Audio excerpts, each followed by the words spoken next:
અમદાવાદમાં દરરોજ અકસ્માતની ઘટના સામે આવતી હોય છે, તો ફરી અમદાવાદમાં એકવાર એએમટીએસ બસે માતેલા સાંડની જેમ દોડીને એક યુવકનો જીવ લીધો છે।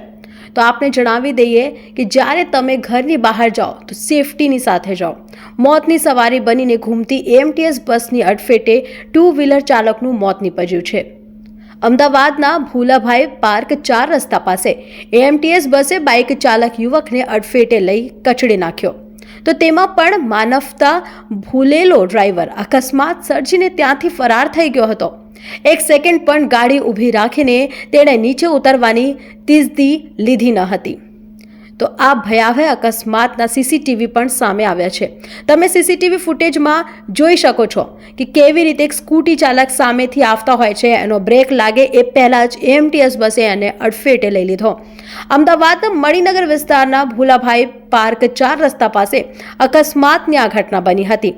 એએમટીએસની ટક્કરે યુવાનના કમકમાટી ભર્યા મોતનો વિડીયો સામે આવ્યો છે। તો શહેરના ભૂલાભાઈ પાર્ક 4 રસ્તા પાસે એએમટીએસની ટક્કરે એક્ટિવા ચાલકનું મોત નિપજાયું છે। તો સાથે આપને પણ જણાવી દઈએ કે અકસ્માત સર્જી એએમટીએસ બસ ચાલક ત્યાંથી રમરમાટ ગાડી દોડાવીને ફરાર થઈ ગયો હતો। પ્રાથમિક તપાસમાં સામે આવ્યું કે અકસ્માત સર્જનાર બસની એજન્સી અરહમ ટ્રાવેલ્સ છે।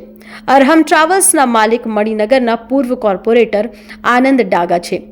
તો બીજી તરફ આનંદ ડાગાના પત્ની શીતલ ડાગા હાલ એએમસીમાં ભાજપના દંડકાના પદે છે।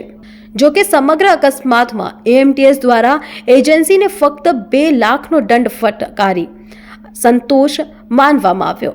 તો આપને જણાવી દઈએ કે જેવી રીતે એએમટીએસ પર ફક્ત 2 લાખનો દંડ આપવામાં આવ્યો છે, પણ તે વ્યક્તિનો તો આખી જીવન જ ખતમ થઈ ગઈ। એના પરિવારનું શું થશે એ તો એ લોકોને પોતે જ સમજવું પડશે, કેમ કે જ્યારે પણ તમે ઘરની બહાર જાઓ તમારી સેફટી તમારી માટે જરૂરી છે। તમે એક્ટિવા પર હોય, કોઈ પણ 2 વ્હીલરમાં હોય તો હેલ્મેટ પહેરવો યાદ રાખો। તમે 4 વ્હીલરમાં જાઓ છો તો સીટ બેલ્ટ પણ પહેરો, કેમ કે તમને નથી ખબર કે તમે સારી રીતે ડ્રાઈવ કરી રહ્યા છો, પણ સામેવાળા કેવી રીતે ડ્રાઈવ કરતા હોય, અને કે એએમટીએસ હોય કે ટ્રક હોય, એ મોટા વાહનો જેની અડફેટે આવવા પછી વ્યક્તિનું આખી જીવન લાઈફ પણ ખતમ થઈ જાય છે।